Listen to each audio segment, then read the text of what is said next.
When were you born? July the 27th, 1935, And whereabouts? San Marcos, Texas. And did you grow up in San Marcos? I did, except for 3 years during the Second World War. During the second, why did you move during the Second World War? My father was in the Army Air Force, and he was sent to an Army Air Force base in Greenville, Texas, where we went with our family for a year and a half.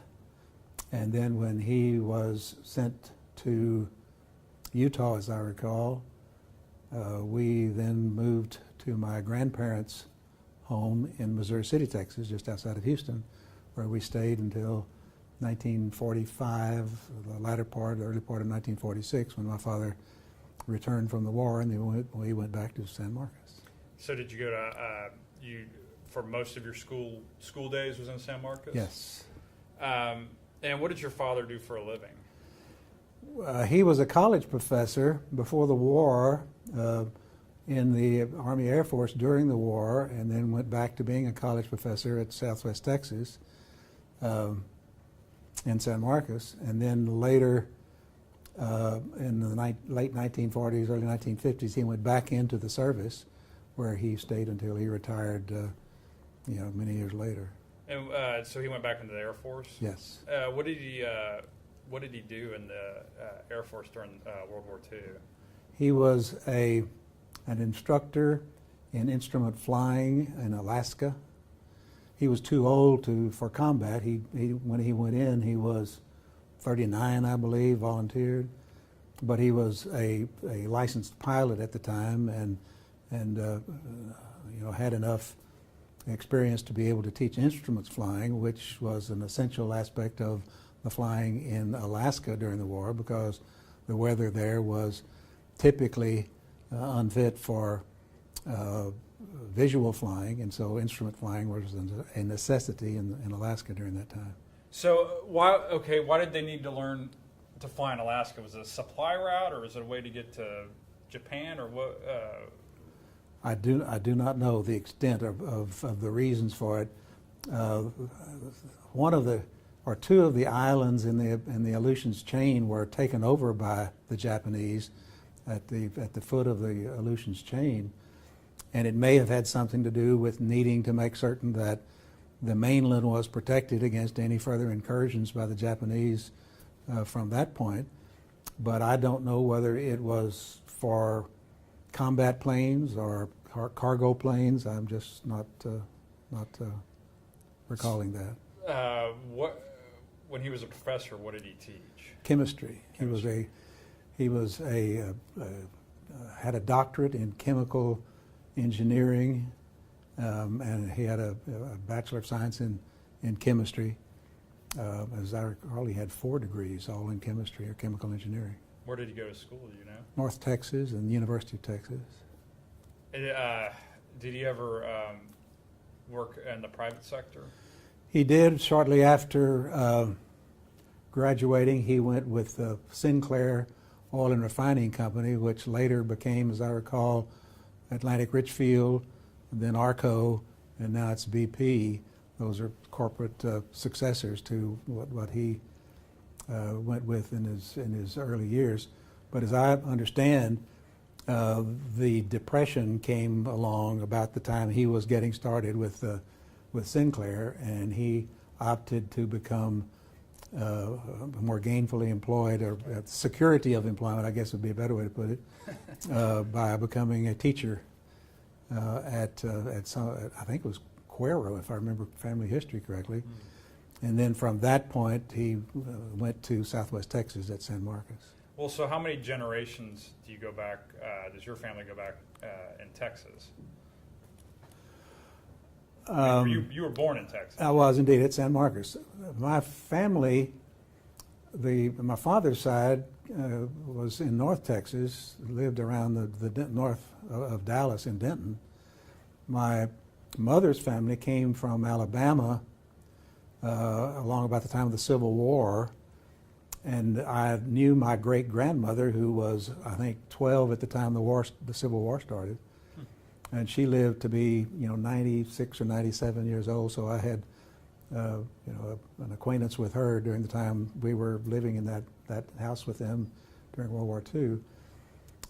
So with Texas, it at least goes back to the 1860s that I'm aware of. Right. And so then after the war, after World War II, your father went back teaching for a while, and then he Went into back, the Air Force. Went in the Air Force. Was he involved in the Korean War or just in general? He was not active in any sense in any kind of conflict. Right. His involvement was, as I understood it, was with the Pentagon Defense Atomic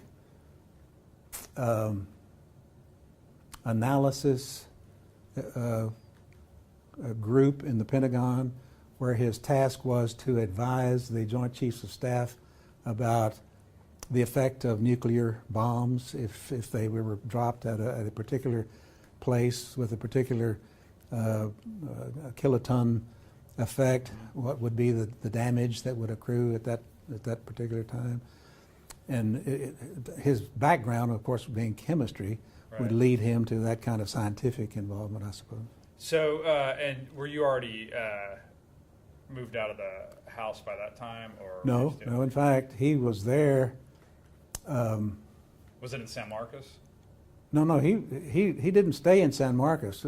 He left to go to Baltimore when I was a junior in high school, and we stayed in San Marcos because my brother and I were athletically inclined in high school, and we persuaded them to let us stay in one place so we could complete our athletic eligibility. And so he went to Baltimore to an arsenal of some sort of weapons training or weapons experimentation area. I forget the name of it. And we stayed in San Marcos with my mother and brother and sister until I graduated from high school in 1953, and then we left. At that point, he was stationed at Montgomery, Alabama, at the one of the Air War Colleges. And so I went my freshman year to the University of Alabama because that was the closest, good university next to or nearest to Montgomery, Alabama. So you mentioned you have a brother and a sister. Correct. Were they older or younger? Or one of each. My brother was older, my sister was younger. Okay, and your mother, was she a homemaker, or did she? No, she was a homemaker. Okay. Yeah. And so, growing up in San Marcos, what were your main hobbies, or what did you do to pass the time? Well, you have to consider the era that those years involved. It was a post-war era when everything was looking up. As far as we were, situated in San Marcos, the war was just over. The veterans were coming back. Employment was full. The economic recovery was well in force. And San Marcos was a wonderful place to grow up in because it had some sophistication, being a town where there was a college. It hadn't become a university yet in that sense, but still was a college. And it had a river running through it where you could go and swim in the river, and it was just an ideal time to be a teenager, a youngster, and then a teenager. Growing up into your maturity in a small town like that with all the advantages. And of course, the college faculty was kind of an extended family because my father was a member of the faculty, and going to the chemistry building was something that I would do after getting through with the classes in elementary school. But then my general interests were athletics, basically. And I was a member of the football, basketball, baseball, and track in high school. So had a full involvement in all of the available athletics that were prevalent at the time. And so, and your brother was involved in athletics also? Same Yes. type of deal, just played everything? Yes, except he didn't play baseball. Yeah. What was your favorite sport? Oh, I'd say probably basketball. Yeah. I ended up being better, I think, at basketball than any other. And what did your sister, what were her interests? I haven't the slightest idea. She was 4 years younger, and our main task with her was to tease her Right. mercilessly. So, typically, what small girls at that era would be involved with, but she had no particular interest that stood out, except warting her two older brothers. What about academically? What were you drawn to while in high school? What was your main interest academically? I don't think I had any particular favorite. I enjoyed everything. Did you make good marks? I did. Was it because it came easy to you, or did you try hard? Or It came easy. Did they have the diving pig back then in San Marcos? What is the diving pig? I guess not. The mermaids? Oh, I say. Oh, at the yes. In fact, they did. Now that you mention it, that's a boat. memory that had needed to be jogged. At the Aquarina, and I can add another little piece of historical interest to someone, perhaps. When the Aquarina was built, they had what was called a submarine theater, where you would sink underneath the ground, and it would have, mermaids and pigs and whatever cavorting in the water. Right. But they had a problem with algae that was building up on the glass of the submarine theater, and they hired my father, a chemistry professor, to devise a means of keeping the glass from being clouded by algae. And whatever he did, it worked. And so he contributed to the success of the Aquarina by devising a means of keeping algae off the glass so that people could see through it. That's interesting. Yeah. And I worked at the Aquarina for one short period of time, and I can remember dealing with the pig, which is a memory I haven't had or haven't resorted to in a long time, because I can remember going down in the area underneath the water where they had a globe that had air in it, where you could be down in the water and then come up into the globe where you could breathe. And from that point, you would go back out into the water and do whatever we were doing for the viewers in the Aquarina submarine theater. I wish they had that. It was crazy, That is crazy. but fun. Yeah, it was fun. Okay, so did you have any inclination or interest in oil and gas at all back then, or is it foreign, or just Totally foreign. Yeah. Totally foreign. I knew nothing about oil and gas. San Marcos is not an oil and gas town. right? My interests were in scholastics and athletics, basically, and girls. Those are the three basic elements of a teenage boy's life in those days. Okay, so then you decided you're going to go to college, and where did you end up going to college? Alabama for my first year, and then came back to Texas and stayed there until I graduated. And was there any other choice besides Alabama? No, first year? because as I said earlier, the reason for going to Alabama was that it was a good university close to Montgomery, Alabama, where my father was stationed, and we felt that it would be beneficial for me to go somewhere near close to home. Right. I had in mind all the time to go back to the University of Texas, which was my favorite college team. All my years of knowing the difference between A&M and Texas and Rice and Baylor and TCU and SMU and all the other Southwest Conference teams. So the Longhorns were my favorite, and that's where I intended to go, ultimately, Right. regardless. And so when did you enroll in, was that late 50s? No, it was 1953. 1953. And so what did you stay in the dorms there? At Alabama? UT? Well, and I didn't come to UT until '54. Okay. My freshman year at Alabama, I stayed a dorm, in fact, two different dorms, one each different semester. But then when I got to Texas, I stayed in a dorm for 1 year, and then I lived in apartments for, I think, each year thereafter. I don't remember, but 1 year in a dorm. And what was your major? Government. Government. And was that just strictly out of you're just interested in it, and so that's what you wanted to do? I was interested in politics vaguely. I wasn't sure what I really wanted to do.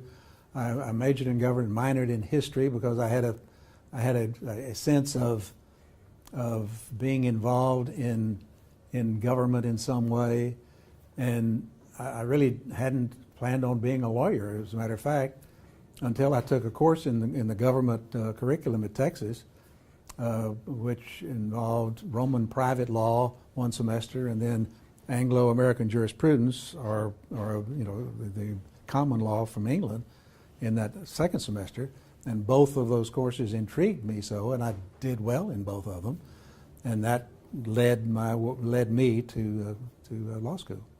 And so, was there any gap between when you graduated undergraduate and then went on to law school? No, it was immediate. And you went to University of Texas Right. Law School? Right. While you're at an undergrad, were you involved in any sort of activities like, did you do student body government or anything like that, since you're interested in government? No, not government. I was involved in a social fraternity and intramural athletics, and studies and dating and drinking beer and those sorts of activities. So. And did you get married at that time, or? Married after my first year in law school. Okay.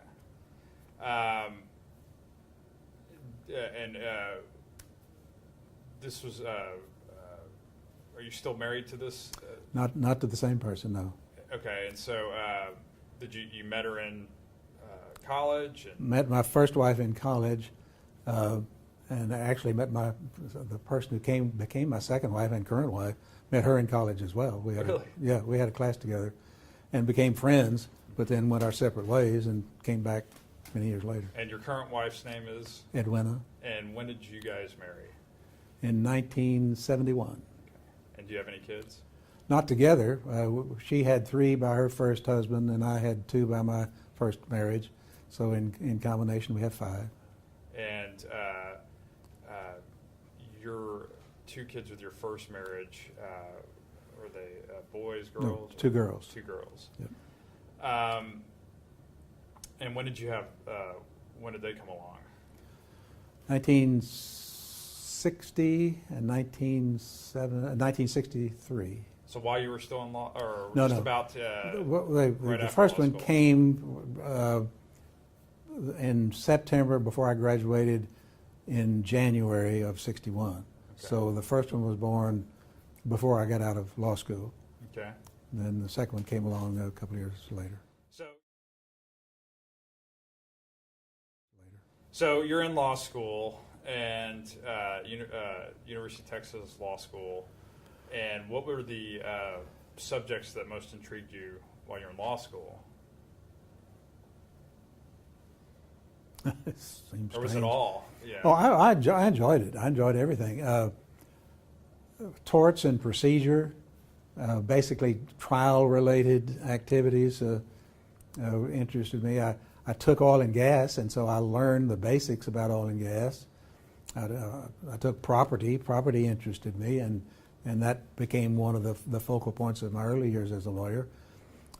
So just, the contracts, the basic courses, not any particular specialization came from any of those courses. I just devoted myself to them all. Did it come naturally to you, or was this kind of did you have to really slug it out?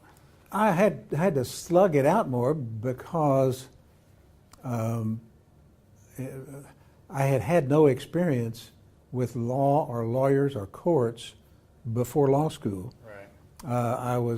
While I knew a couple of families in San Marcos who had lawyers, and the parents were lawyers. I never had any experience with law or as I say, lawyers or courts in a formal sense, and so it was all brand new, and so it was like a brand new learning experience. You try to absorb everything you can. Was there ever a particular professor that you reacted to strongly, one way or the other? Professor Keaton. Yeah. Dean Keaton was a force of nature. Really, he taught torts. Torts. And of course, I never ended up in doing torts Right. in my legal career. But from the standpoint of a law student, his courses were just where you wanted to be in learning about torts was Dean Keaton's class. Was it was he just an effective speaker, or? He was certainly an effective speaker and knowledgeable, but his style was confrontational, and he would get the best out of you from the standpoint of responding to what the essentials were of the case work that you were studying at that particular point. And he just had a style that brought out your desire to make certain that you didn't disappoint him Right. If he called on you to talk about a particular case. So when you were in law school, were most of the professors, was it a lot of back and forth with the students? It went according to the style of the professor. Some lectured, some had dialogue. Keaton had dialogue, for instance. I can remember the constitutional law professor did not have much dialogue. The property professor did, as I recall. Oil and gas did, but it varied. Did you get involved with moot court or law review or anything like that while you were there? Law review, I did. Moot court, no. So when you were getting ready to graduate law school, did you have an idea of what kind of law you wanted to practice, or just however you could get a job? Or The focus was getting a job. And once you had done your interviews and had a job, you were going to be involved with whatever that firm assigned you to do. And one of my statements to my fellow law grads at the time, when we both started in our separate firms, was I had to have a job in order to be able to practice law, because I had no concept of what being a lawyer was. Right. Which is, I think, the case. At least it was in those days, with most law graduates. You weren't taught what the practice of law was. You were taught what the theory and basic aspects of legal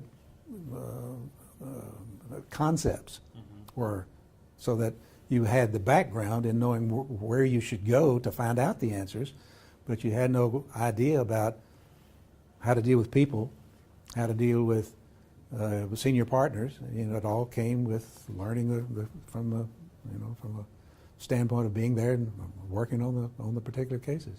So, were you approached was there an on-campus interview process? It was an interview system, sure. And law firms came in and made the arrangements to interview the students, and you would participate in those interviews. And if they liked you, they'd call you back, and if they didn't, they wouldn't. So. What was the size of your graduating class like? Do you know whereabouts? I really don't. Did the 1961, of course I graduated midterm. That particular group would not have been large, but the class of 61, I really can't say. I don't know. Why did you graduate midterm? Did you? Because I went straight through. Yeah. I was ready to get out of school Right. and start life out of school. And did you, back then, was law school required to take the bar exam, or was it something you guys just did to make yourselves increase your odds of passing the bar and getting a job, or do you recall? I don't remember whether you could still read for the practice. I rather doubt it, but I'm not sure about that. My idea was you go to law school, you get a law degree, you take the bar courses so that you are prepared as well as you can possibly be to pass the bar. And it never occurred to me to do anything other than law school, bar courses, and take the bar. So you go through the interview process, and I'm assuming somebody makes you an offer. And what was your first law firm job as a lawyer, I guess? It was with a small firm called Fountain, Cox and Gaines here in Houston. Okay. It was a 5-person firm, and I was the 6th at the time. And it was heavily involved with land law. We represented Kirby Lumber Company, which was a very large land-owning and timber rights owning company in East Texas, which had been formed by John H. Kirby, for whom Kirby Avenue was named, as I recall. But that involvement with land law gave me the introduction both into land title, land boundary, and land contracts, including oil and gas leases. So it formed the foundation for me later to become an oil and gas lawyer, because I learned the elements of not only property law, but as that property law applied to oil and gas concerns, which then gave me the background to be an oil and gas lawyer. So you moved from Austin down to Houston to Right. take this job, and you said there was 5, or you were the 6th attorney, and it was downtown? Yes, in the Gulf Building. And did you get much courtroom experience, or was it mostly transactional, or was it just whatever was required? Actually, it was both. Courtroom experience as second chair, but certainly not first chair. But very considerably transactional, because you had to be involved with leases and easements and deeds involving particularly Kirby. And you had to be involved with the elements of adverse possession, because there were people out in East Texas who were always trying to settle on Kirby's property and extend their fences over and try to enclose them and run cattle on them, whatever, to try to perfect a statute of limitations claim. So all of those things were the focal point of the first few years. And then I guess in the 4th or 5th year, the litigation side started to predominate. And what kind of litigation? Was it still a lot of it was with Kirby, or? Mainly Kirby, but that's not all. We also did some estate wills and estates problems. The first case that I went with Mr. Cox, Joyce Cox, who was my senior partner, to the Supreme Court and argued for the Supreme Court, was Burton against Bell, which was an estate case. That was in 1963, I think it was, 62 or 63. Texas, it was the state Supreme Court? Yeah, or, yeah, Texas Supreme Court, yeah. And what was your role in that? Were you just preparing? I did the briefing. I helped Joyce sat second chair at the trial, handled the appellate briefing and writing of the appellate brief in both the Court of Appeals and Court of Civil Appeals then, and in the Supreme Court, and then participated with him, not arguing because I was a bit young for that, but I went with him because I had done all the work. Went with him when he argued that case. Did you take any depositions during that period? Did you? Depositions started about the time that I became more of first chair rather than second chair, which would have been about 65, I would have guessed. Okay. The attitude, and this may have some mild historical interest, the attitude about law firms in those days was that new lawyers were not qualified to charge for. And so they didn't feel like it was really appropriate to bill my time to clients until they felt that I was capable of producing something of a quality nature both in writing, whether it's doing a research project or in representing them in court. By the time you got to court, your time was deemed valuable. But So you were overhead? basically, so yeah, you were overhead until you convinced your senior partners that you had something to offer. So was that predominant with a lot of firms back then, do you think? I really can't speak about the larger firms, the Vincent and Elkins and Fulbright and Crookers, the predecessor to Fulbright and Jaworski.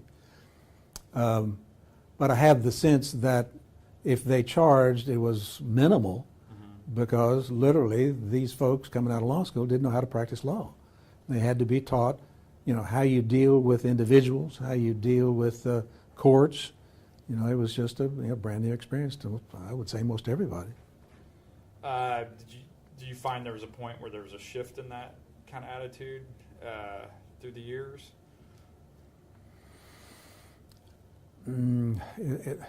It's hard to say about a shift relating to the process of charging in the first instance, because as I separated myself from those years, I lost track of how firms were dealing with the new folks coming in, right. So I can't really speak to that.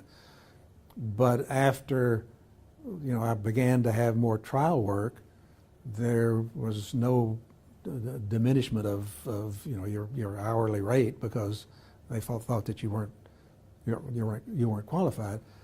What you did was charge at a lesser rate than the senior partners, of course, right? But not that you were not charged for at all. So, and one of the things that may also be of historical interest was in those days your time was not very valuable. The rate that I remember my first hours being charged for was $10, and $40. Believe me, $40 an hour was what the rate was for senior partners. It was just not a time when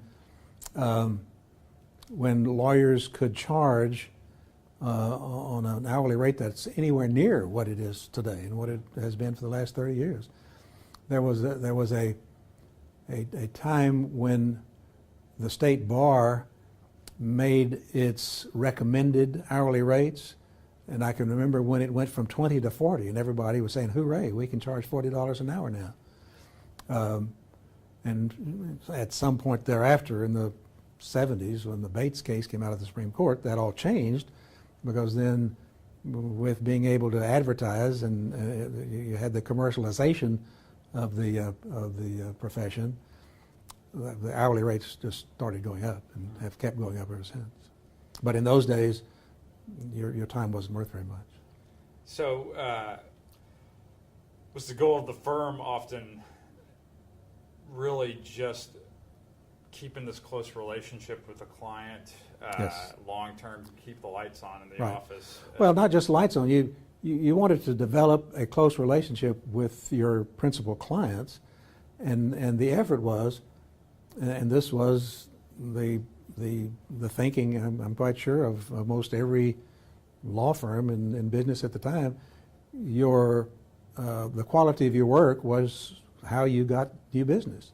Your reputation was where your business getting ability was focused. And if you were given an AV rating in Martindale-Hubbell, that was almost the epitome at the time, because there weren't any other nationally known rating services that had any kind of persuasion with the firm or with people outside the firm. So when you finally got that AV rating at Martindale-Hubbell, you were sitting pretty as far as your position in the profession was concerned. So at that time, you weren't you involved with the Young Lawyers? What was it called back then? The Young Lawyers Association. Junior Bar, Houston Junior Bar Association. Okay, and this was in when you were at your first firm, Yes, and you were president, right? yes, 1968. And so, what were some of the activities or duties back then For the Junior Bar? Yes.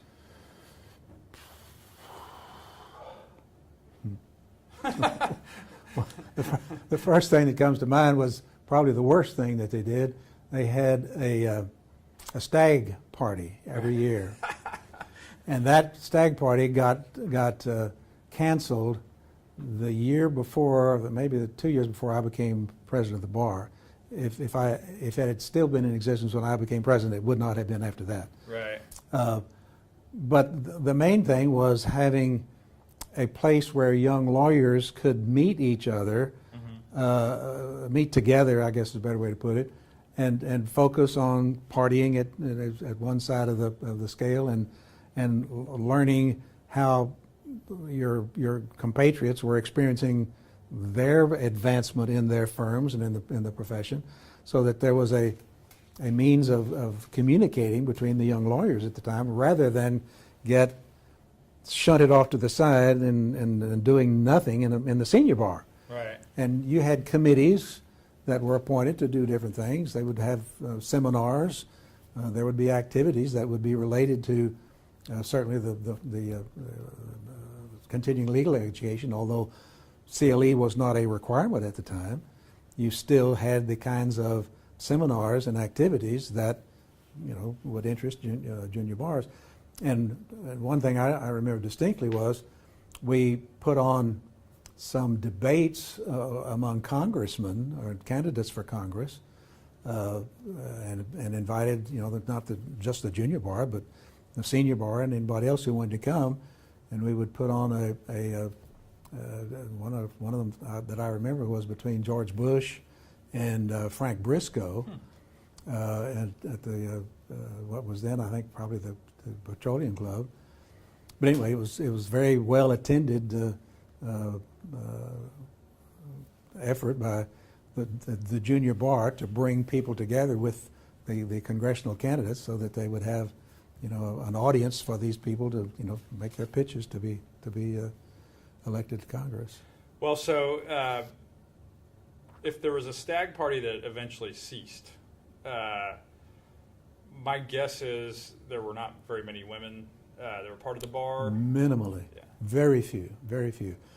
I can remember, I guess, 3 or 4. Of And the that's bar or of the young? I'm bar? talking about young lawyers. I don't junior really bar. couldn't speak at that time to the membership of the Houston bar. I'm sure there were Right. more. I do remember several and dealing with them in particular cases, and they were just as capable as men lawyers at the time, of course. Just there weren't very many of them. Right. What about judges? Were there any female judges at the time that you can recall or that stood out? I don't remember any in any of the courts, actually. I don't remember any of the county courts, domestic relations courts, district courts, court of appeals. I would say when I started, and I'm gonna say up 5, 10 years, maybe even longer, Yeah. there were just no female judges. And would that be the same with minority representation as well? Were there many African American colleagues out there, or? My recollection is that there were several, and some good ones, but mostly they were not in the law firms. They practiced in separately, individually, or in small groups. But you didn't encounter any minority law firms in the basic business practice of the day. My recollection is they dealt mainly with divorces and traffic situations and personal injury type cases, rather than the business type cases, which was what I was mainly involved with. When do you think that started changing, or when did you notice a change in that, or did you notice? Yeah, I'm trying to think of the fellow's name.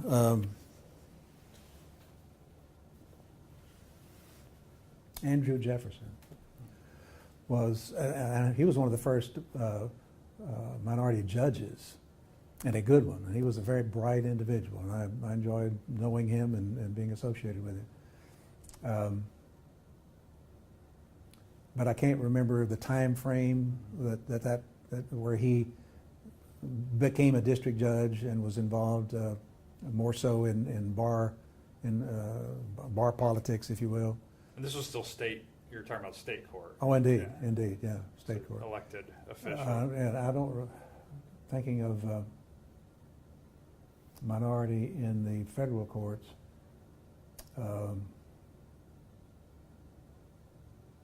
That, of course, came along, and we had, I think, some Mexican American judges before we had black judges. But I'm not in federal courts. But I'm not really able to remember the time sequences, the chronology of when those occurred.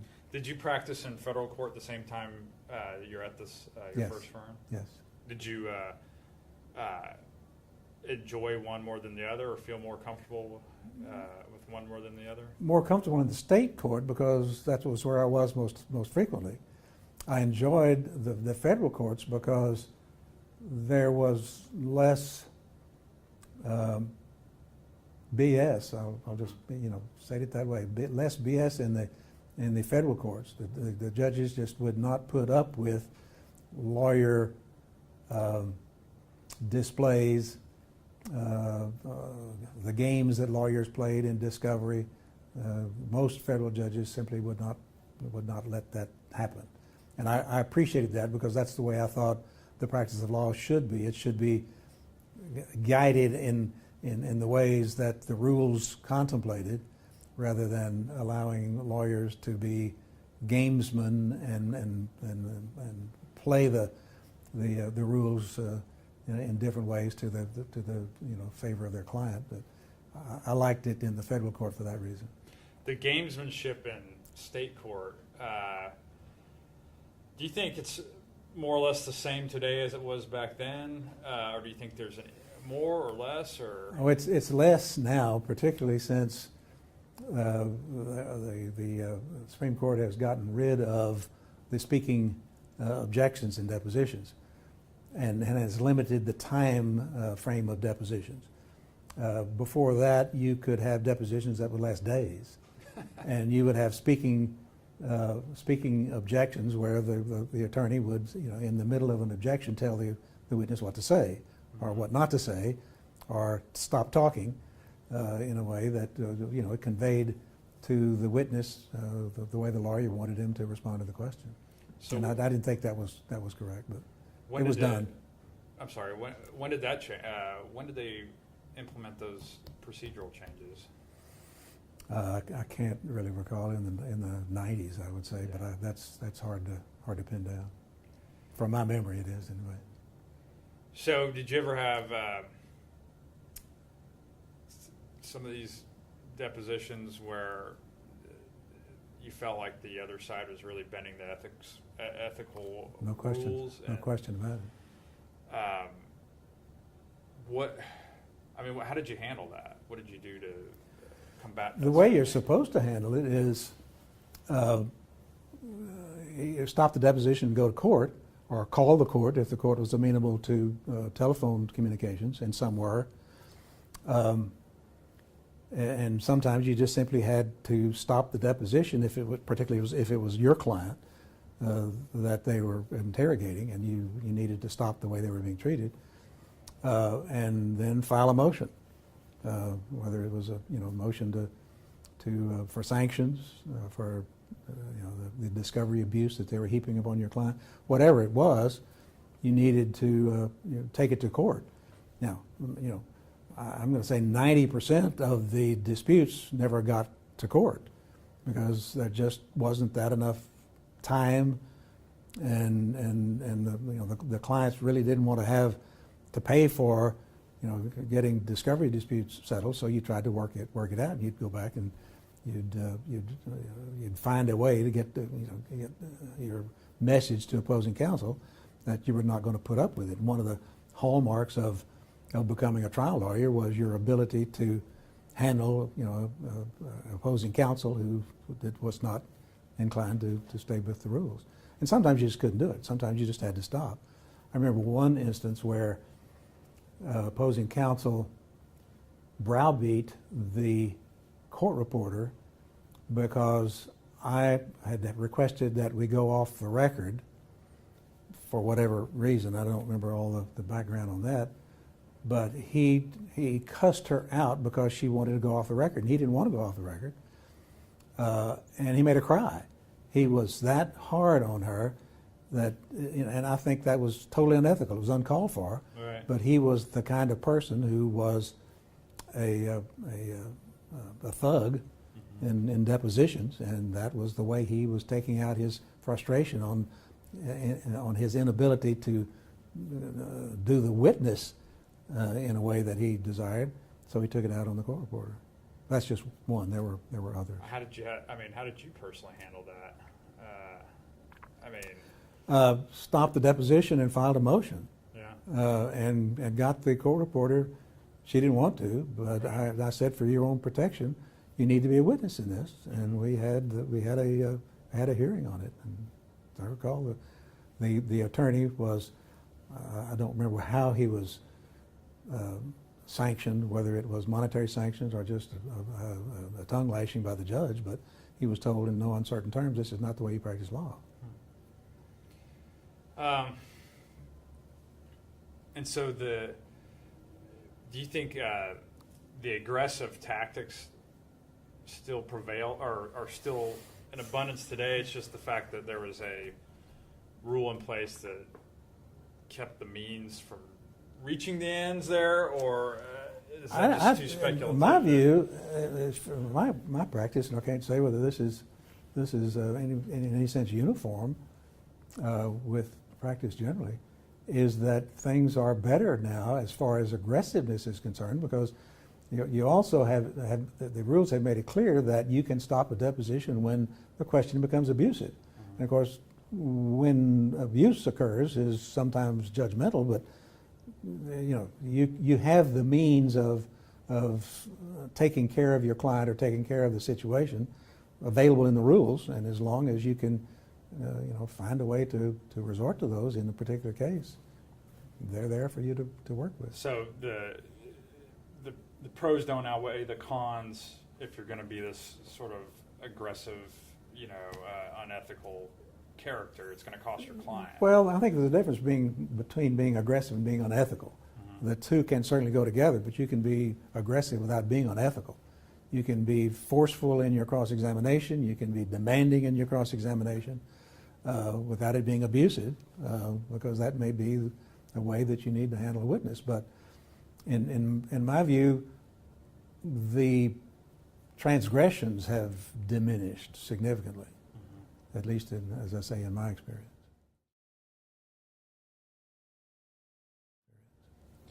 So how long were you at this particular firm? 20 years. 20 years? And we merged in 1981 with the firm of Scheinfield, Maley & Kay. Okay. And it kept that name then? Scheinfield, Maley & Kay was the successor name, because we just merged into that firm.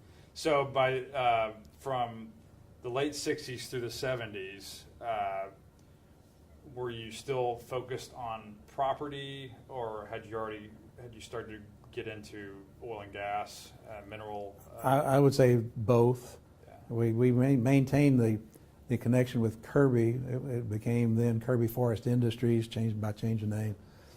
And so we maintained that relationship.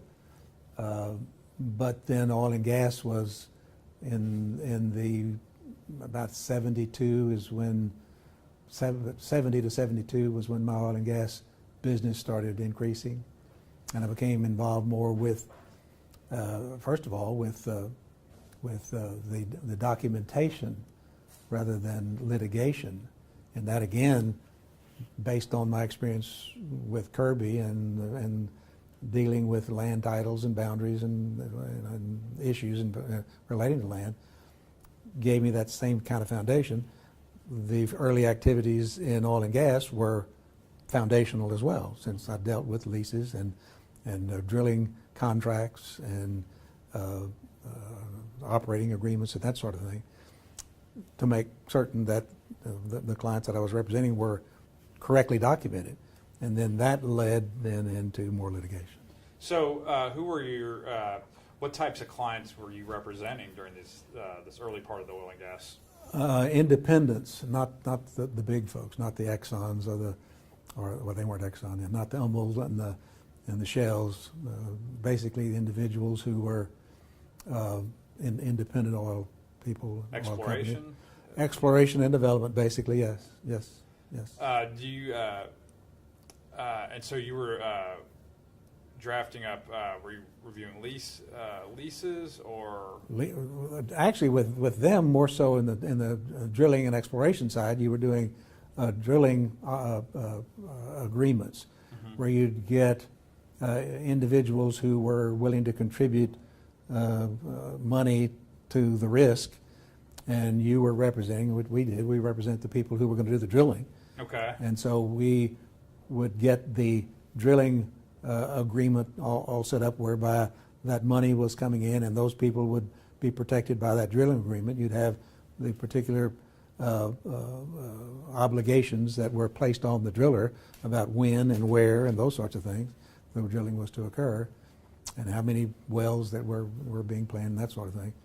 And and then would you also be contracting out to the people that are actually, where there's another party involved with to put up the derrick and all these other? You're talking about the contractors, yeah. Yeah. You'd oversee the contracts. The basic contracts in those days were pretty form-based, and so you would look for holes in them to make sure that your client was protected. But basically, those types of agreements were pretty much formal.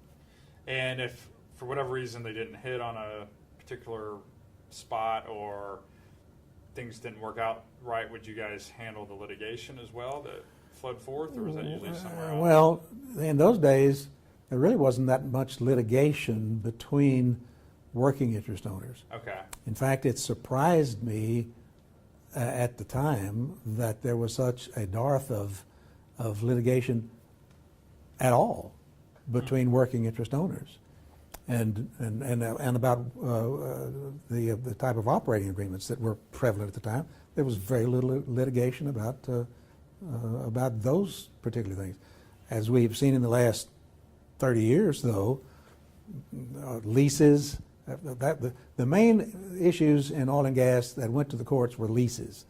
The issues between the lessor and the lessee. Right. Lessee being, of course, the one who would be doing the operation and the exploration. But the relationship between the lessee and his co-owners of the working interest, those kind of disputes really didn't start getting into the appellate courts until the 80s. It was really kind of strange. I had thought when I got into more oil and gas work that there would be a body of law relating to these relationships, and I was surprised that there was not much. Well, I wonder if that's because contracts became more complicated, or because it was more, we're all in this together, let's not I think there's some of the latter, because I can remember in the old days, there frequently weren't contracts. You would have a handshake deal between operators and the non-operators, and they would simply just abide by whatever happened. And everybody knew that their interests were going to be protected to the extent that they could be. And you would only have the problems when you had an operator who was a charlatan. Mm-hmm. And there were those, and you had problems with those, but basically the business did not involve those, and the overwhelming majority of business was involved with individuals whose word was their bond. Mm-hmm. But then, as I don't know whether attributed to sophistication or new people coming into the industry or what, the contractual nature of these obligations began to get more refined. Mm-hmm. And then I suppose the next development would be people were seeing that these written contracts were not being lived up to in one form or another, and you began to get disputes. But then at certain points and certainly in the 80s, by the 80s or maybe in the middle to late 70s, those disputes started becoming more prevalent. And so, would you say for most of the 70s, the bulk of your career was oil and gas related, or is it still kind of split? It's still kind of split between land-based type boundary cases, land title cases, trespass to title cases, adverse possession cases, and oil and gas. That was a combination. Well, let's talk about something that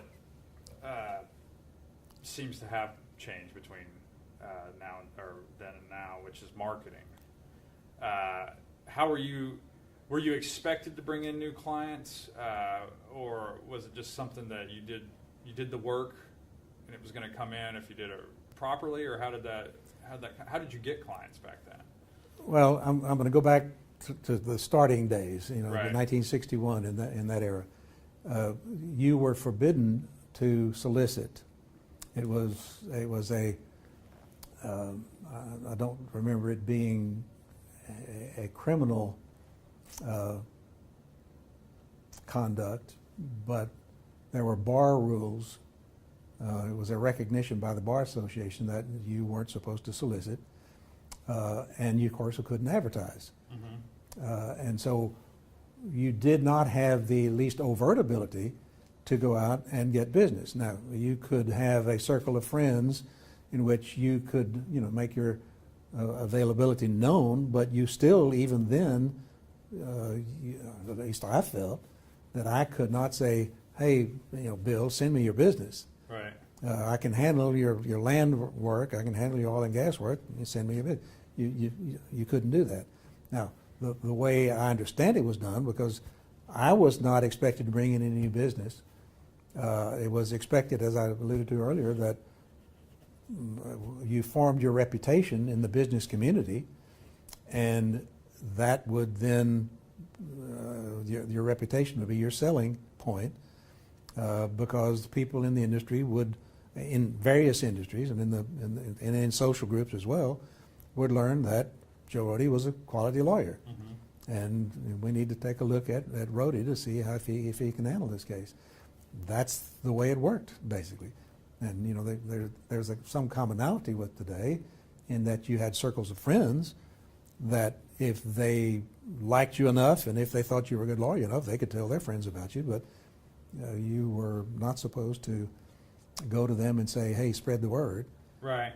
I need to get some business in, and my senior partner expects me to bring in, X dollars worth of business this year, so I need to get hustling to get it done. Right. That was not what was expected of you in those days. And so, basically, your clients had to market for you. They had to tell Your clients marketed for you, and your clients stayed with you based on how they conceived of the quality of your work. If they thought that you were doing the work properly, they would continue to send you business. Otherwise, they might go elsewhere. So you had to make certain that you did quality work, and that was the focus. Getting the work that went out the door was going to be first rate, and if it was, then you would maintain and perhaps get more clients. What about the social side of things? Did you have to have weekly or monthly lunches with these clients, or did you need to see them outside of the office? Or, Basically not. Basically not. Nowadays it seems like a lot of the communication with the clients is email. Not only that, in social occasions such as having meals together, dinners, whatever, it was just not that prevalent in those days. Did they pop in on your office quite a bit, or did you just was a lot of your No, communication was by phone and you would go to their office. At least that was my experience. You went to your client's office. They didn't come to you. And so, 70s and 80s, you see a lull, economically in some of the oil and gas industry and certain eras. Did that affect your business or your practice? Absolutely. There was a time when the oil and gas business was going full blast, and that was probably from 72 to 82. It was wonderful times in the oil business. And then in 1982, the bottom fell out. Mm-hmm. And there was literally a depression in the oil and gas business beginning in 1982, and I suppose it lasted, my memory doesn't serve, but 6 or 8 years. The oil and gas business, it took at least that long to get back into where it was before, and that is the same is true with oil and gas legal practice, because the transactions diminished, the number of transactions diminished, the types of transactions diminished. It was just really a depression type era for oil and gas business in Texas, and coupled with that, in the mid '80s, you had banks fail, and coupled at the same time, you had savings and loans fail. The '80s were not a good time for the law practice, typically, although the firm that I was with was very well situated for those kinds of situations, because we had a large bankruptcy practice, and there were a bunch of bankruptcies that kept the firm going. We had a litigation practice, a banking practice, and a business and contract-based type land and business transactions practice that kept our income consistent throughout all that period of time. So we didn't, as a firm, Scheinfeld, Mail and Kay didn't suffer during that time. But my practice, from the standpoint of oil and gas, went almost to nothing. Mm-hmm. It came back later, of course, but it was not the prevalent part of the practice. So did you have to shift? Mainly to business litigation, business torts, breach of contract cases. There were a lot of cases involving unpaid notes, right, because of the depression, or the partial depression that oil and gas business suffered. How big of a firm was Scheinfeld when y'all merged with them, or after you merged with them? I would say about 50 or so, and it ultimately ended up about 110 in 3 different offices before it collapsed. But we were expanding very nicely up through the 90s. And did you feel a cultural shift within the office or practice from the 6-person firm to the? I mean, was there a culture shock to you, or were you just doing your own thing? Not so much, because the culture at Scheinfeld, Mail and Kay was not the same type that you had in the large firms, where it was produce 2,000 to 2,500 hours annually, and if you don't, you're not going to advance. Right. It was more collegial. You still had to do your work and get your revenues, but it did not have the pressure of what I had the sense of that existed in the larger firms. Excuse me. But did those larger firms back in the 60s have that same type of hourly billable threshold, or is that something that? What do you mean by threshold? Well, let's say minimum billable hours are 26, 22. I don't know. Yeah. I really don't. I had the sense that they were more demanding of a new associate's time than the smaller firms, but that's just a sense, and not certainly something that I experienced.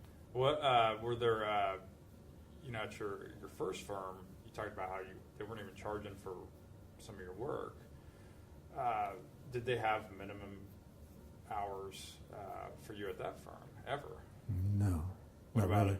When y'all merged with Scheinfeld? Not in the sense of formal requirements. You just had to have an understanding It'd be between you professional. that it was yeah, you were going, if you were going to contribute, then your compensation would be governed accordingly. Right. So, being a professional, you knew what your responsibilities were, and you did what you had to do, and if not, then you were not retained, or you were lowered in your compensation. So there were consequences, Right. but my basic understanding was everybody strove to do their best and make as much as they could. So eventually, this firm collapses, and what were the circumstances around the collapse of that firm? There's some. And what time period was this? It was in the late 90s, 99, 98, 99. The firm had one of the largest bankruptcies in the country at that time, which was Dow Corning.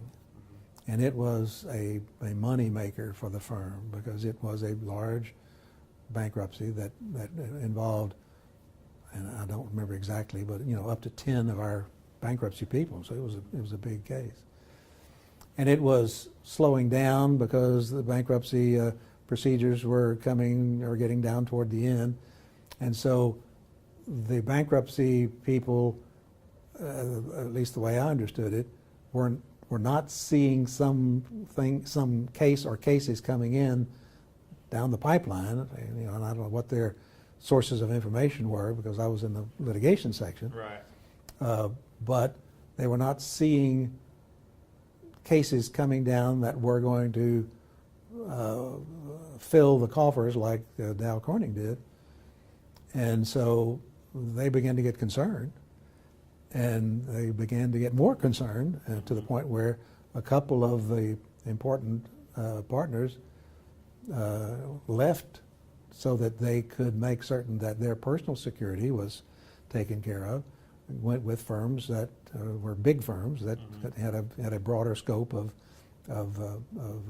practice that could, maintain both the quality of the work and the revenues from the work over a broader scope than just bankruptcy. Yeah. But we just had three sections: bankruptcy, litigation, and business transactions, and the bankruptcy probably was 40%. Litigation was about, I'm going to say 30, and we had a decent practice, but not enough to where we could support the bankruptcy section. Right. And so, with the bankruptcy group kind of bailing out, everybody else said, "Well, there's no way we can keep it together," so it failed. And then did you go to Hirsch and Wertheimer after that? Right.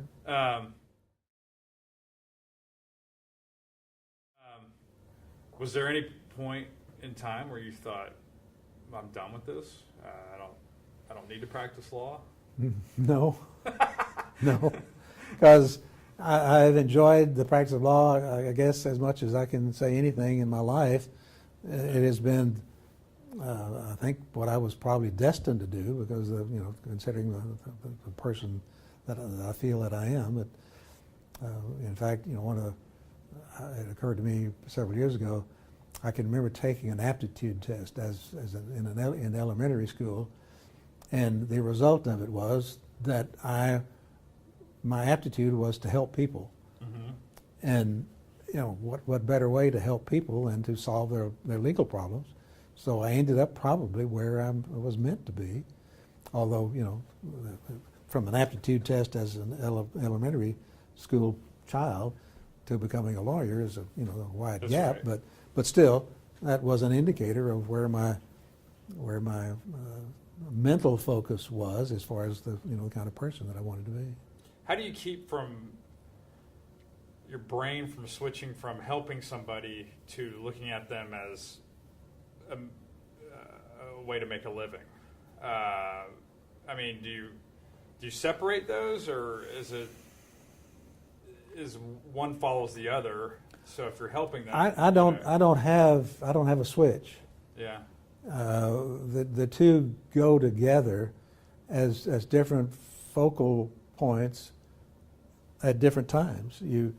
Your concentration is on helping your client solve the problem, and you realize at all times that you're involved in a business, so there has to be revenue produced from this effort, but the revenue is not your primary focus. The focus is doing the job correctly, and the other is supposed to take care of itself. Now, of course, we all get into situations where the client doesn't pay or can't pay or gets into financial trouble and for one reason or another can't pay. And so you learn that there are ways that you need to protect the business side of your professional activity. But basically speaking, that's secondary to doing the job right. Well, what about dealing with a client that you flat out don't like, personally?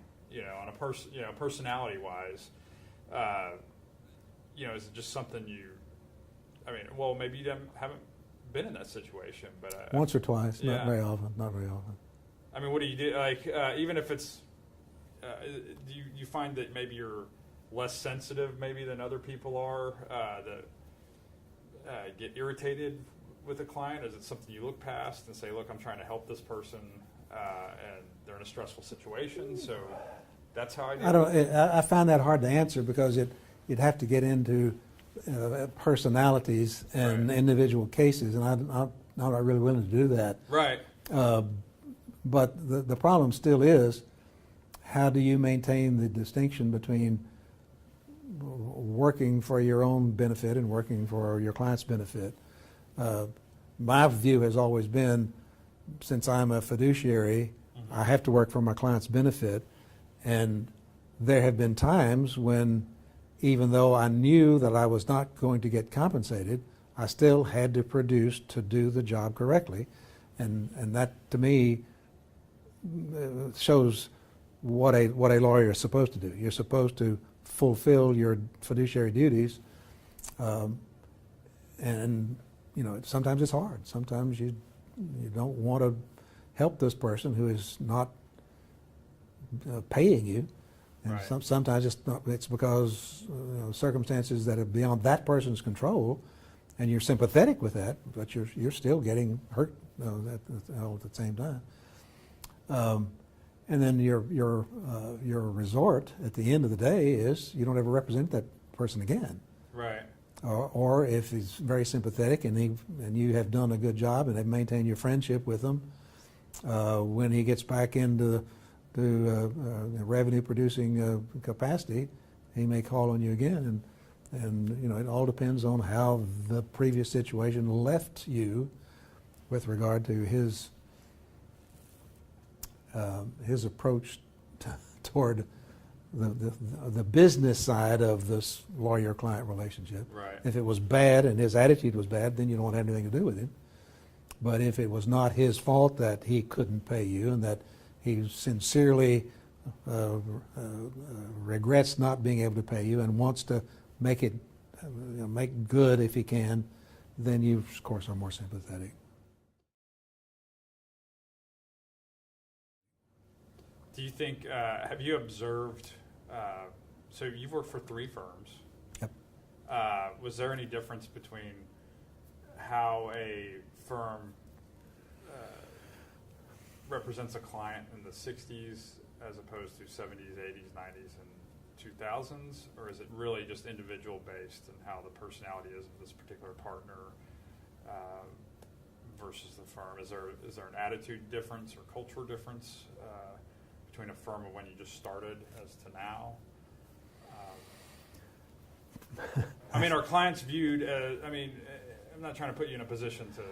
Well, my problem, my difficulty is it's all based on the economic times Right. in which you find yourself. Right. If times are good and everybody's wheeling and dealing and paying attorneys, gargantuan sums, everybody's happy, at least on the Right. attorney side of the deal. But then at other times when the times are hard, you just simply have to adjust and lower your expectations, lower your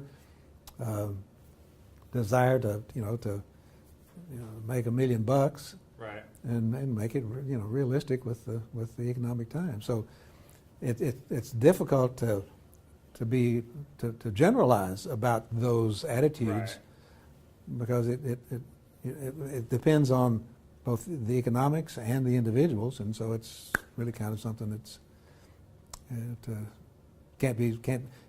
I can't get down to specifics enough to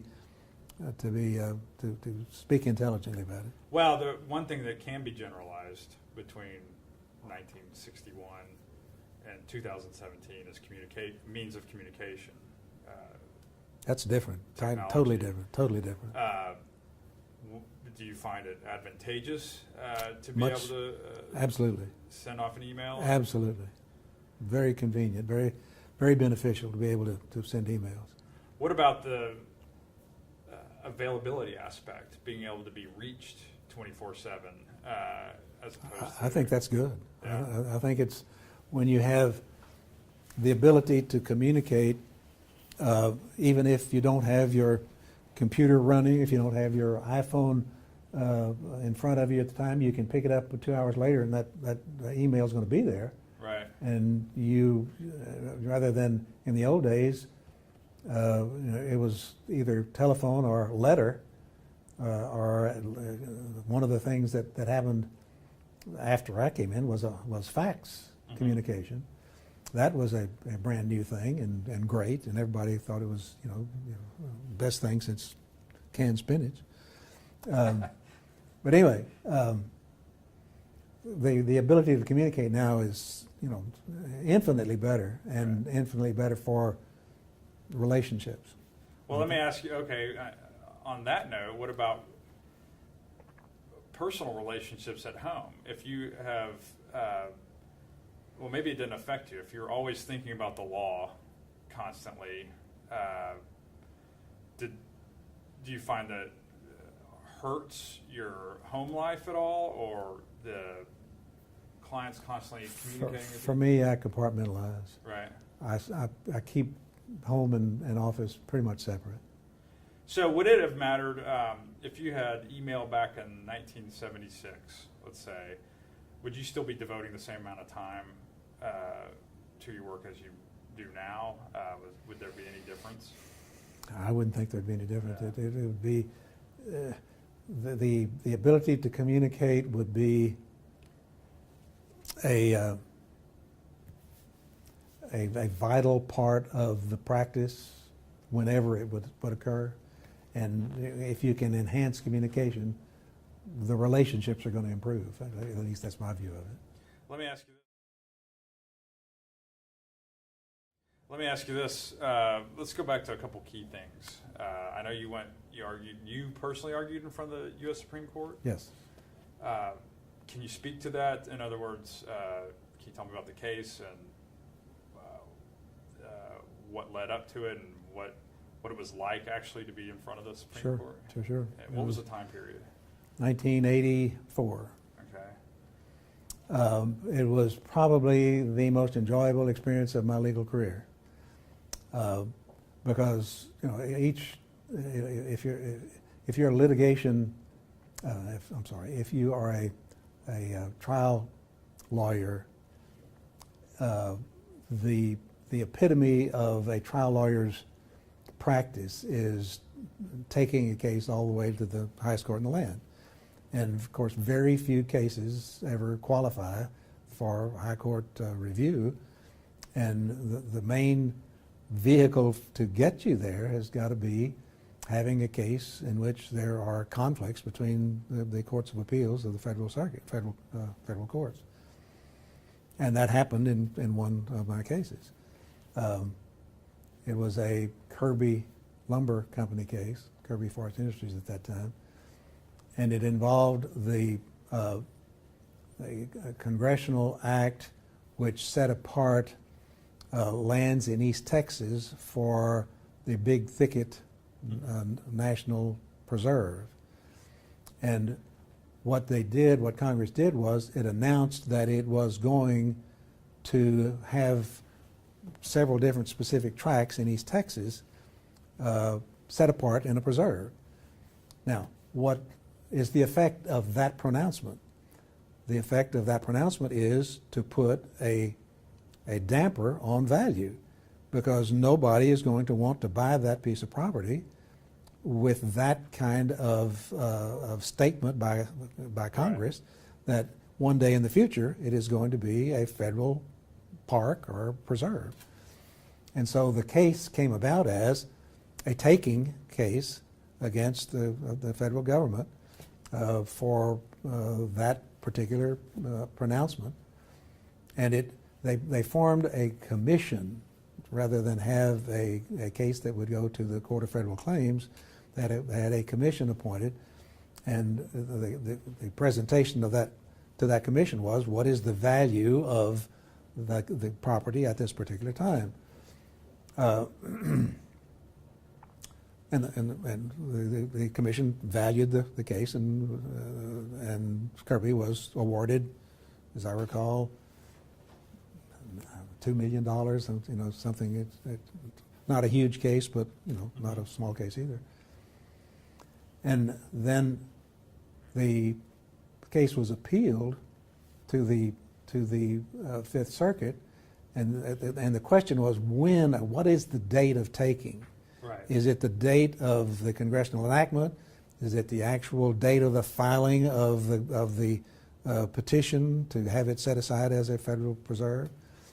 And of course, the difference between those in this case was months. Right. It wasn't one right after another. If there had been one close together, it wouldn't have been an issue.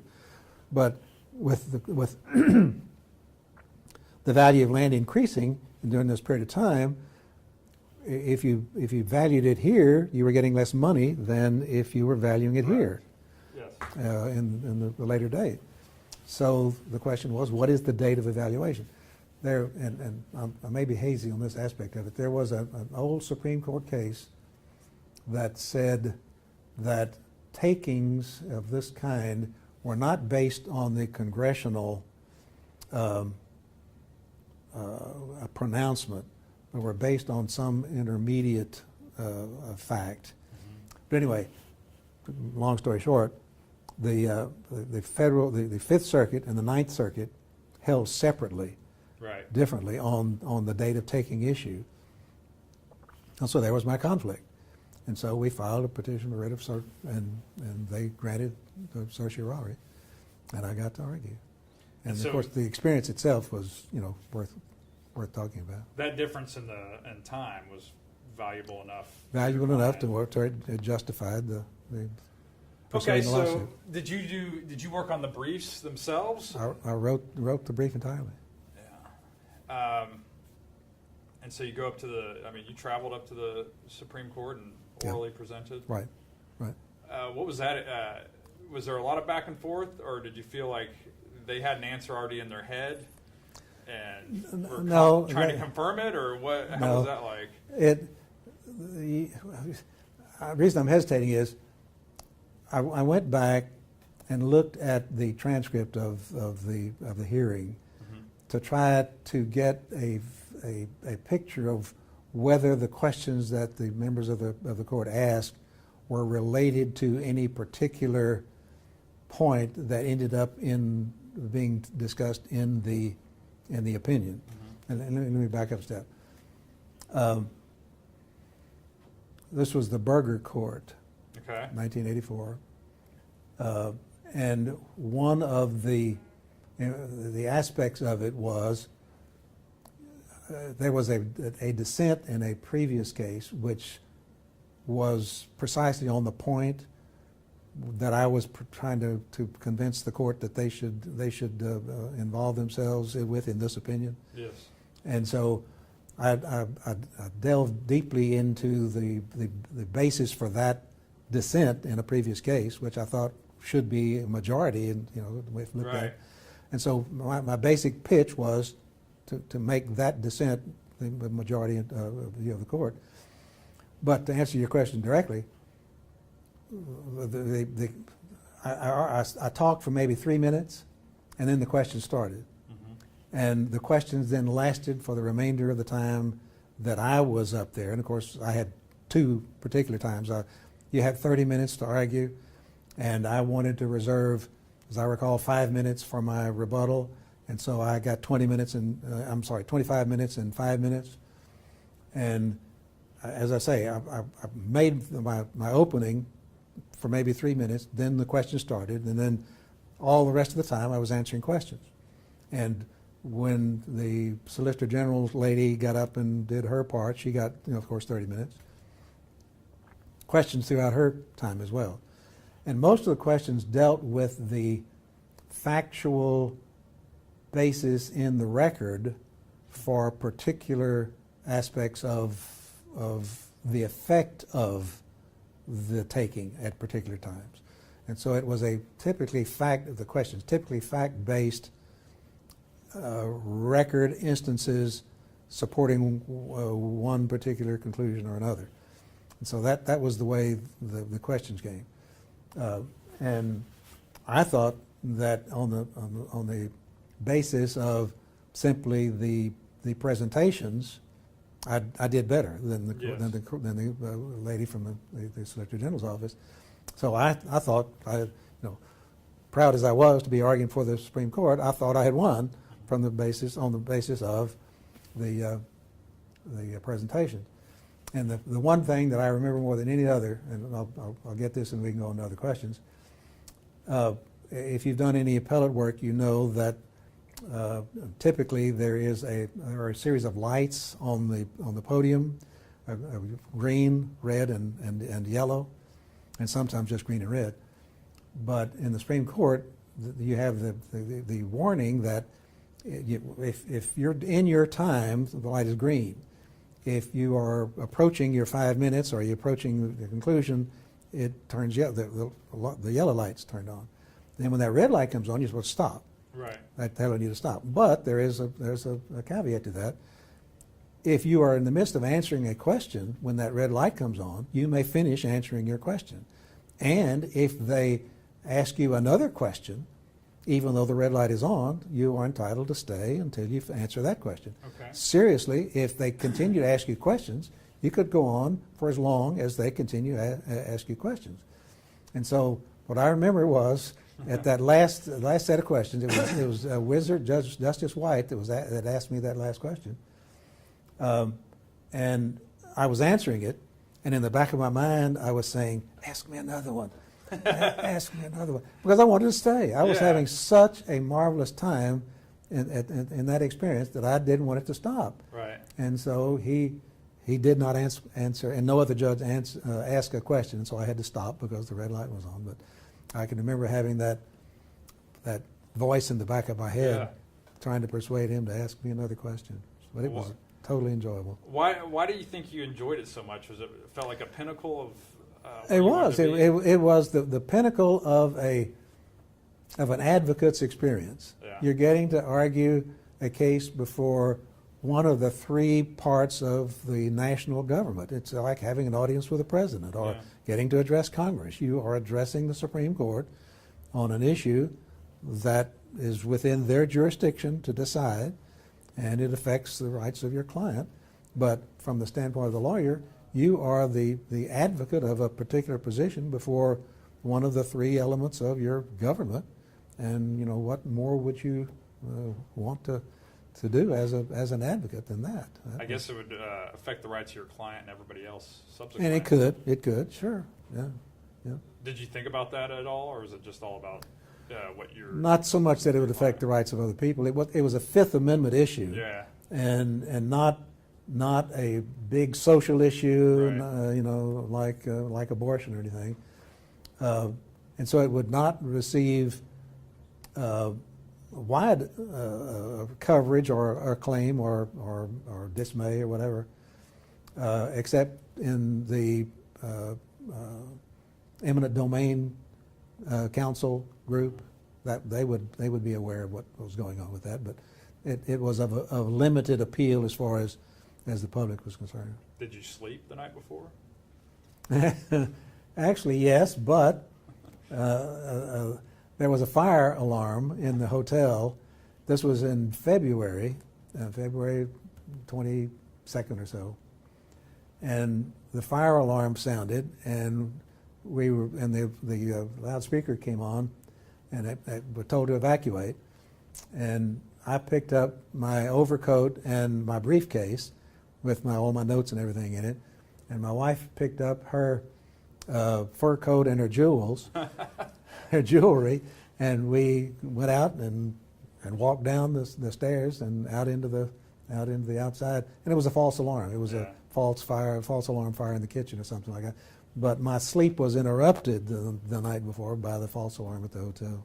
That probably didn't matter when you were out there. Oh, it did. Oh, it didn't. My attitude about it was I was not nervous, but I was kind of anticipatory. I was ready. Yeah. I was ready for whatever they would throw at me, I thought, and I thought I handled it okay.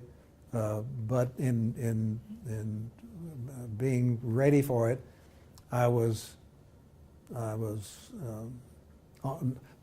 kind of on edge, because you couldn't help but be, in anticipating what was to come and how important it was. You had to be, somewhat concerned about all that. But I was not shaky or nervous or anything. It all went off I thought, real well. Did you bring anybody else besides your wife? My mother, my cousin, a friend of hers, representatives of the client, another lawyer from the firm, a whole group went up for the... So this was really, this was like being in a football game, like in the state championship or something. You could equate it to that. Yeah, it was. I know my mother was pleased to be there, because this was the culmination of her getting her son off as a grown individual and finally grew up. and actively involved in some revenue producing activity for a family, and she was happy that I had made it to that level. Did they ask you anything, the justices, that you didn't anticipate? No, not really. As I say, the questions were mainly devoted to the record, so I knew the record. Right. I had been told that the things that you have to be aware of more than any other thing are the contents of the record, and first of all, the cases that are directly in point, but then on a secondary level, the cases that could affect the point.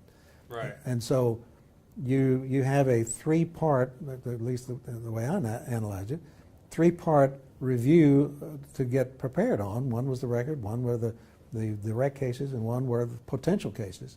So that if they ask you something about those potential facts, you would have a case or a potential concern of theirs, and it fit one of those cases that you thought was potentially applicable, you'd have something to rely on to talk about.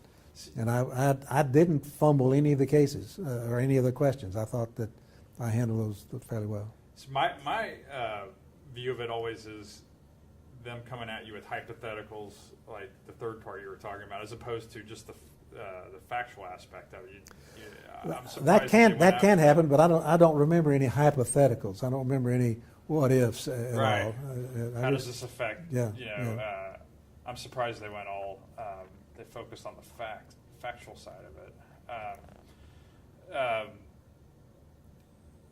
Now let me ask you this: did you sleep afterwards? Like a baby.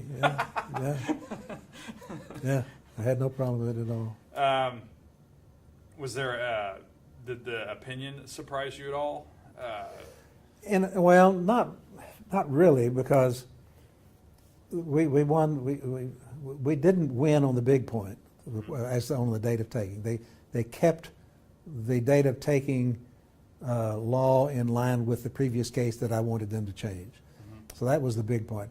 But the second point was we got the later date of taking as opposed to the original date of taking that had been used by the commission. The date of taking was the later date, and so we would have the chance to prove that there was an increase in the value between here and here. We ended up settling the case, so Right. it didn't end up. We got more Right. than we had previously. Let me ask you one more war story. Sure. 'Cause this is the one I've heard about. Was a deposition where there was, I think it was a gunfire, something like that. Not just gunfire, a killing, Okay. a death. What was the controversy in that case? It was a family dispute over the heirship of our mother's estate between three grown, older actually, offspring of hers. They were in their 70s and 60s, the three children, and they disliked each other intensely. And so the case was, I represented the son who was a college professor and had been off. His latest involvement was in a Canadian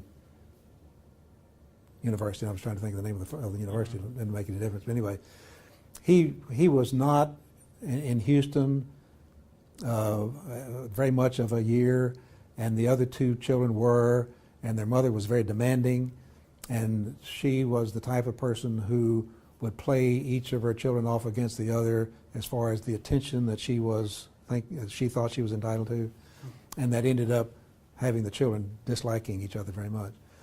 So anyway, I represented that college professor son when the other two were named executrix of the mother's estate, and they started favoring their children with gifts and other things. And so the net of it was he had to sue to get his participation in the estate. Right. And they didn't have any real basis for favoring their own offspring and their own side of the family, but they did so, and that was what the case was about. Well, the fellow who ended up being the shooter was an ex-police captain, and he was retired, but he had been a police officer for all of his productive life. He was about, I'm going to say 75 or so, somewhere in that area, 70, 75. And we were going to a lawyer's office where my client was going to sit for the deposition. And when we got seated, it was a table about this size, and think of it in terms of turned this way, Right. rather than, because it was perpendicular to the outside wall, rather Right. than, I'm sorry, horizontal, Right. to that, rather than perpendicular to the outside wall. And the ex-police captain got up. Here was the deponent sitting here, the court reporter here. I was sitting there, two other lawyers all around, and he got up from the second chair and went over here behind and pulled out his .45 and said, "Okay, everybody out of here except him," pointing at his brother. And everybody said, "Come on, quit your kidding." Yeah. And of course, everybody looked up, and it couldn't be real that this guy was pulling a gun out and Right. saying, "Take action." So he then, with as stern a look as I can describe, said, "I mean it. Get out of here." And I can tell you those were the exact words he said, because I can remember that day like it was a movie, and I can remember all the events of that day after, from that day forward, from that moment forward particularly. And so everybody started moving. The door to go out was right over here, and I was seated there with the outside wall of the building over here. And everybody started getting up and going that way to go out the door. Well, my way to go out to the door would have been between him and his brother, and I didn't see that as a good choice. So I didn't leave, and I went back against the outside wall, got in against one of those pillars like that over there, and tried to make myself as invisible as possible, because he was serious. Yeah. And the first shot was fired before everybody got out of the room, and it went into the wall down here and hit the coat of one of the lawyers who was running around the side. And I didn't know that then, but found out later that it hit his coat and made a hole in his coat. And he had shot at his brother because he thought the brother was coming toward him. And I think it hit him, but it didn't hit him in the body. I think it hit him in the arm. At least I was told that later. So anyway, everybody was out of the room except the brother who was standing here and me against the wall, and here's the shooter. Right. And we're the last three in the room. And he looks around the corner of that little pillar and says these very words, "Go on, get out of here. I don't want you." And so I walk hurriedly between him and his brother. And then as soon as I got past, he started shooting and emptied his .45 into his brother and shot him dead on the spot. Good night. And do you think he was just so focused on his brother he didn't care to kill his lawyer, or was he separating you? Well, no, there's a backstory on that particular issue. His lawyer was a friend of mine. Mm-hmm. We had known each other since law school, and his lawyer told me this later, obviously, that they had a meeting, the shooter and him and his lawyer, 3 or 4 days before, preparing for this deposition, and the shooter asked his lawyer, "Who is this SOB Roady who's representing that sorry SOB brother of mine?" Mm-hmm. And the lawyer told him, "Look, Roady's a good guy. He's just doing his job." Right. And the result that you can draw from that is that if that lawyer hadn't known me, hadn't been my friend, and couldn't have said those words to the shooter, I might be dead. Right. He might have wanted me to put me out of commission as far as with his brother, but because he was told that Roady's a good guy and he's just doing his job, he made the decision that Roady didn't need shooting, and so I didn't get shot. So, I guess treat others professionally. Do what? Treat others professionally and with respect. With respect, absolutely. May save That your life. may be the moral to that story. Yes, sir. Well, are there any other kind of grander scale events in your practice that you'd like to be known? Oh,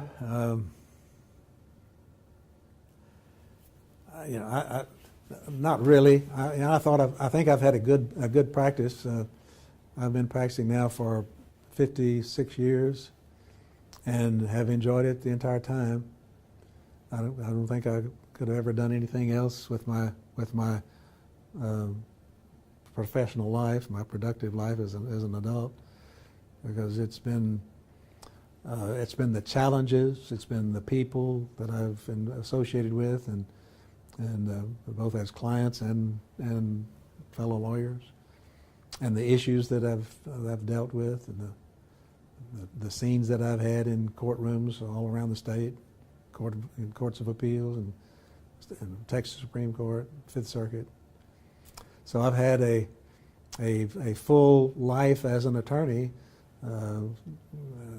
dealing with the kinds of issues and the kinds of situations that I think attorneys are like to anticipate in contemplating what a lawyer's life is going to be like, because I think I've had that good life. So I'm very happy with my choice and happy with the way it's turned out. Very well. I think they'll do it.